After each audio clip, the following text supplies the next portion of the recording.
मीरा भाईंदर से विधानसभा 145 और विधानसभा 146 में सबसे ज़्यादा लीड देने का दावा विधायक प्रताप सरनाईक और पूर्व विधायक नरेंद्र मेहता ने भी किया है। आइए जानते हैं नरेंद्र मेहता कहा इस संदर्भ में। देखिए, मैं सुबह 7 बजे से घूम रहा, बहुत ही उत्साह वातावरण है। ऐसा कोई बूथ नहीं जो खाली पड़ा है, लाइन लगी हुई है।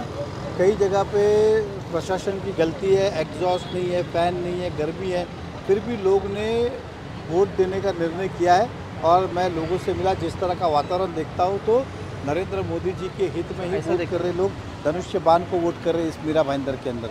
और आप देखेंगे जो हमने वादा किया था 1 लाख का लीड, वो 1 लाख की लीड इस मीरा भाईंदर से आएगी, मतलब आएगी।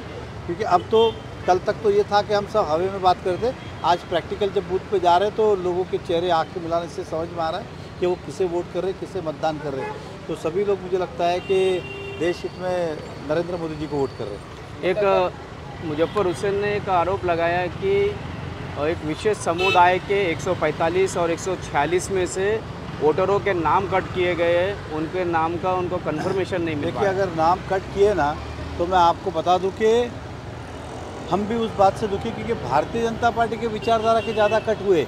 अगर मान लो इस शहर में कांग्रेस के 10 वोट और बीजेपी के 90, तो जब वोट करते तो बीजेपी को 90% नुकसान होता है, कांग्रेस को 10% होता है। ये हमारी भी चिंता है कि जो नाम कटे, ये प्रशासकीय गलती की वजह से हुआ है। क्योंकि हर कार्यकर्ता किसी पार्टी का वो टेबल लगाता है, घर घर जाता है कि लोगों को नाम वोटिंग में आए, कटवाने के लिए कोई कभी नहीं लगता है।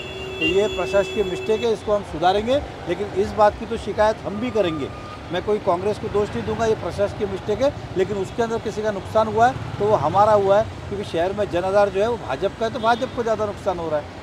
सर, कुछ लोक प्रतिनिधि के ऐसे वीडियो वायरल हो रहे हैं कि वो अंदर पोलिंग बूथ में जाके उनको मोबाइल को अलाउ किया है उनके। नहीं, इसमें एक मिनट में इसमें कुछ मतलब लोक प्रतिनिधि है, वो स्वयं जाते हैं, पति को साथ में लेके जाते हैं, कैमरामैन को साथ में लेके जाते हैं, और कुछ लोगों को जहाँ पे कंपार्टमेंट है, जहाँ पे अलाउड है, वहाँ से वीडियो शूट करके बाकायदा मैसेज दिया जाता है और एक वोटरों को प्रभावित किया जाने का काम किया जा रहा है। देखिए, ऐसा है कि वोटिंग मशीन के पास मोबाइल अलाउड नहीं है कि किसको वोट किया है।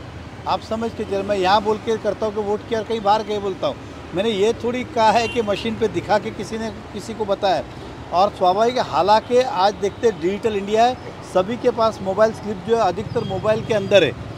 हमने उल्टा ARO से कहा कि मोबाइल आप अलाउड करिए, अंदर जो जहाँ वोटिंग करते हैं वहाँ मत अलाउ करिए, बाकी तो अंदर तक अलाउ करिए। नहीं तो अगले का वोटिंग स्लिप उसके अंदर है, फिर वो जाएगा, ढूंढेगा, कैसे लाएगा। आजकल तो इतना सॉफ्टवेयर है कि आदमी घर बैठ के भी अपना नाम डालता है, उसको पता चलता है कौन सा बूथ है, क्या है। अब वो आदमी स्लिप कहाँ से निकालेगा। तो हमारी बात को उन्होंने माना भी और कहा कि वोटिंग हम अलाउ कर, जब पोलिंग के पास जाते हो तो फ़ोन या तो स्विच ऑफ करे या काउंटर पर रख के जाए। और मुझे नहीं लगता है कि इसमें कोई गलत है। हाँ, वोट निकालते समय खींचना ये स्वाभाविक गलत है, लेकिन ऐसा अभी तक मैंने कोई किस्सा इस मीरा भाईंदर में देखा नहीं है।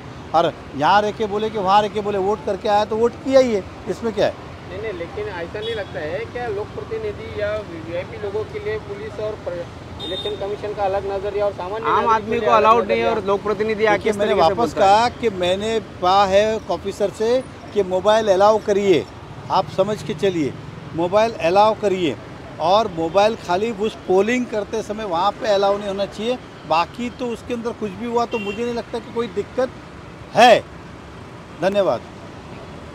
मीरा भाईंदर में शांतिपूर्ण तरीके से मतदान हो रहा है, काफ़ी पुलिस की कड़ी सुरक्षा लगी हुई है। वहीं पर सभी जगहों से रिपोर्ट आ रही है कि मतदान का फीसद बढ़ रहा है। वहीं पर ख़ास बात ये रही है कि इस चुनाव में बड़े आरोप लग रहे हैं कि मुस्लिम समाज या वहीं पर आरोप लग रहे हैं कि कुछ लोगों के नाम काटे गए हैं, जिसके संदर्भ में विधायक प्रताप सरनाईक हो या फिर मुजफ्फर हुसैन हो या फिर नरेंद्र मेहता हो, उन्होंने चुनाव आयोग को इस संदर्भ में संज्ञान लेने की बात की है। इसी तरह की खबरों के लिए मेरे यानी शकील शेख एकता पोद्दार के साथ बने रहे, देखते रहे सिटी न्यूज़ मुंबई।